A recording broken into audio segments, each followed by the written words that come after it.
The snack time. This is peanuts, and this is green banana fry, and this is uh, prawns. The name for it is wild caught prawns.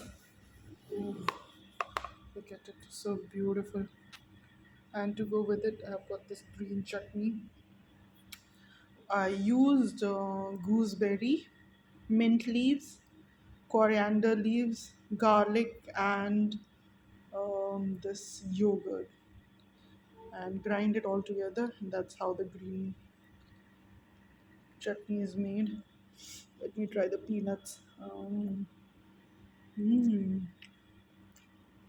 This has been coated with corn flour and semolina salt. Semolina is that sooji